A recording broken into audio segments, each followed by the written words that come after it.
Upset alerts. Look to your left, look to your right. Is everyone comfortable? A lot of you are favored by double digits this week. A lot of false senses of security as I see them. So let's dive into this tonight. We're going to put a scale of 1 to 10, a concern level for me at least. Let's start with Missouri at Tennessee. A lot of you don't know who Tennessee plays this week. You just know that they play this week. Well, they play Missouri. Now, speaking of what we know pretty certainly that Tennessee's not going to the SEC championship game. There's some weird 1 in a million mathematical chance, but that's not happening. I think most of us think that Tennessee can still very much make the college football playoff, and the odds back that up right now, as long as they take care of business on their end. So that's what we know, that's what we think. Now here is the total mystery. The total mystery is how Tennessee's going to respond coming off a loss this week. I think I have found a comparable data point in the college football world in 2022 to combat, or at least to compare to, what Tennessee did last week. So Tennessee goes to Georgia last week. They lose 27-13. There's been a lot of really ridiculous arguing about that game. Games in the past. It happened. Move on. Do you remember a few weeks ago, we actually took the Every Given Saturday tour out to Eugene, Oregon. We were at the UCLA-Oregon game. And that one ended up being kind of a little bit of a semi-blowout in its own right. I think the final was like 43-31 or something like that, 45-31. But it was a comfortable Oregon win. And I find myself wondering afterwards, I wonder what UCLA is going to do from here. Well, they went back home and they played Stanford, which is like the West Coast's version of Missouri, respectfully, and they dusted them. I mean, they never messed around. They took care of business. They won 38-13, and they hadn't lost a game since then, by the way. I think that's what Tennessee's going to do. So if you want my expectation level for them this weekend, it's not like they're demoralized and deflated. They lost a game. They still got everything to play for, and it could be that the net result of all this is they still make the playoff and don't even go to Atlanta. So all that's still there. They're sold out. I mean, Neyland's been incredible this whole year. They get yet another home game there in a really good environment and atmosphere. So I'm going to put a 2 on this. I don't think Missouri's got much of a shot here. I think you're going to get, if not the best of Tennessee, plenty good enough version of Tennessee to take care of business there. The line, I think, is 20.5. Next up, I have a ton of concern about this next game. I was driving, so I came in early this morning, and then I went to the gym, and then I came back to the office, and as I was, you did not need to know all that, but my point is, as I was driving to the office, I'm stopped at one of 38 red lights between the gym, like 0.5 miles away in my office, and I looked down, and someone said, if I don't talk about Louisville Clemson tonight, I am making a big mistake. Friends, let's talk about Louisville versus Clemson. Last time you saw the Tigers, they were getting run out of South Bend, Indiana. There is no nice way to put that. And they were getting run all over in the process. And there's no nice way to put that. It hurt. I know you guys. It was painful if you're a Clemson Tiger fan to watch that. Well, now you're coming home and you're playing Louisville. What are you favored by? 17, 21, 28? This is a 7-point spread on this game. Louisville's hot right now. This is the least desirable time to be playing Scott Satterfield's team. They're 4-0 against the spread and straight up in their last 4 games. And here's what I don't think a lot of people know, because quite frankly, if you're being honest with me, you do not watch many Louisville Cardinal football games. But we do. They have 34 sacks on the season. They have 24 takeaways on the season. That's tied for first in FBS. Jesse, could you please check that for me? I don't know. The number just feels a little weird to me. Check the 34 sacks for me, please. I don't expect you to be able to tell me immediately. It is correct? Yeah, that's correct. Okay. Good to hear from you, Jesse. Look, Louisville can take the ball away from you, and Louisville can really disrupt you defensively. Now, since 2016, we did not have a big sample size to look at. Clemson at home since 2016 as a single-digit favorite. There were only 3 of those instances. Of course, they're 3-0 straight up in single-digit spread home games. That's a pretty fine filter there. And this is the 4th one. What do you think we're going to get from them this week? There's been a lot of noise around the program. How strong are those walls around the Clemson football program? I've got concerns here. I got to be real with you. I did not see last week coming.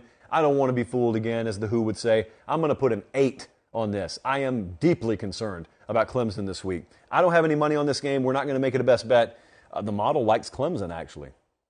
But me and the model, as you know, have been at odds as of late. I'm not even talking to the model right now, to be honest with you. I can't even look at its direction. But let's move on. So be careful, Clemson, is my message. Georgia at Mississippi State. Now, we made an executive decision, by we I mean me, not to do a game breakdown on this particular matchup. Will we live to regret that? Well, I don't think so, because I don't think Mississippi State's going to win the game. I don't think it's going to be within single digits. I don't think. But Mississippi State, averaging the fourth most points per game in the SEC, that's respectable. Of course, Georgia allows the second fewest. Now, here is the wild stat, like a pre-padlock stat. Let me grab a piece of paper. This is pop-worthy.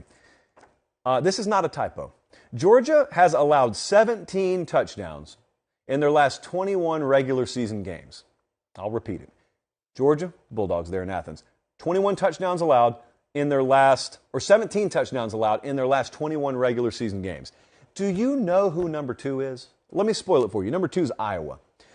Georgia's given up 17 in their last 21 regular season games. The second closest team is Iowa, and they've given up 36. That's more than twice as many as Georgia has given up. Gross. So that's what you got on your plate this weekend if you're Mississippi State. It's great that at home against SEC competition, Mississippi State's hanging 40 a game. That's wonderful. It will not happen this week. Nor will 30 happen in all likelihood. But let's see what Will Rogers has. Because I do have this one memory that I shook my head as violently as I could. I could not get it out of my memory. It was from 2 years ago.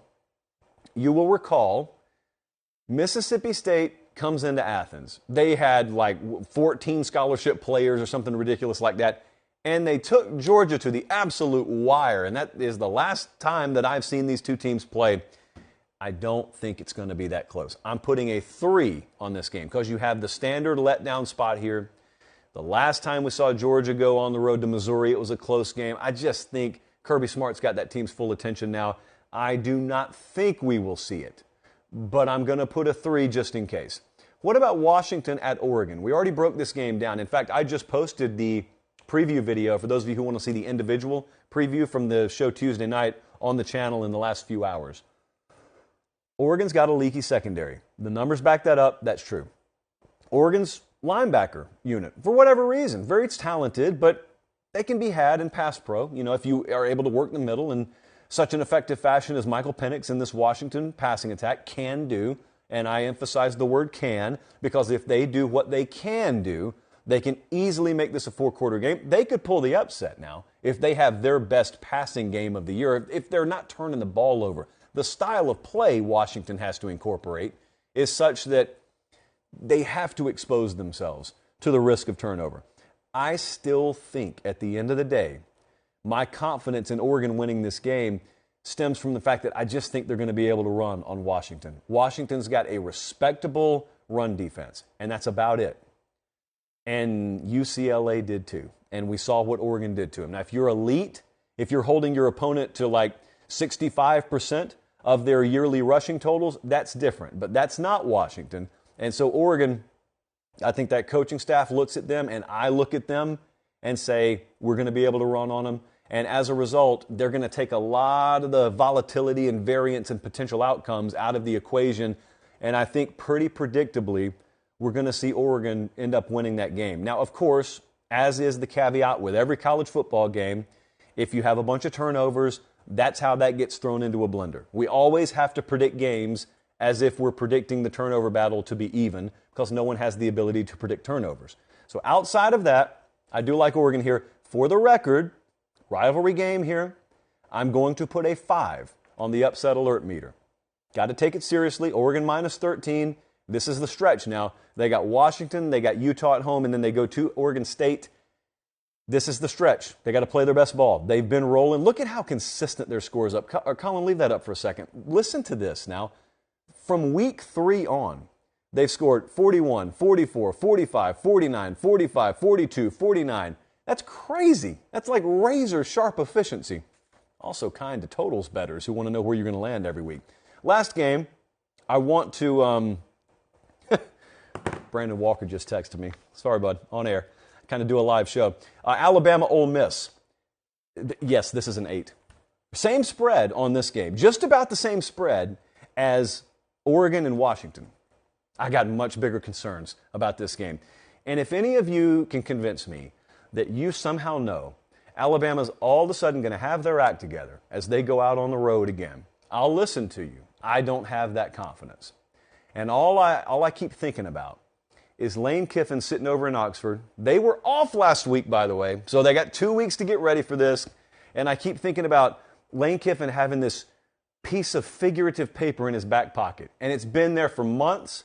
It stems all the way back to spring when he was first watching Jackson Dart and Luke Altmaier and trying to figure out how this offense was going to pan out. And, oh, who's this freshman? Quinshon Judkins. Maybe we can use him this year. But every single practice and every single repetition, you start to get an idea of some things you could do offensively. Everything they could do offensively gets written down on a piece of paper, and it is labeled Nick Saban, Alabama, for your eyes only, and then you put it in your back pocket, and it gets saved for this week, and they will unload it. I don't know if it's going to lead to a win. I'm just saying, I was talking to Uncle Wiltfong earlier today, and we were kind of talking about this game, and he was kind of sharing that sentiment. He said, whatever they have in the reservoir, Bama's getting it this week. But here's the thing I said to Steve, and here's the thing I'll say to you. I think Ole Miss can just run the ball right at Alabama.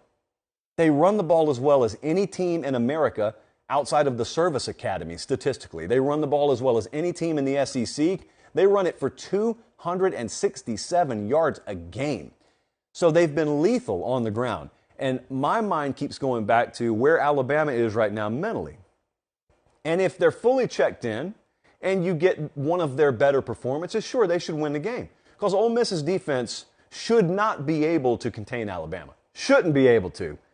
Bama's done a plenty good enough job at containing Bama themselves, so maybe Ole Miss will only have to do half the job. But I keep thinking about where they are mentally, because if they're not checked in, the first on the list of demoralization factors as it relates to your team is run defense. If you're not checked in and you got a team that can run at you like a bowling ball shot out of a cat tractor like Ole Miss, it gets really, really tough.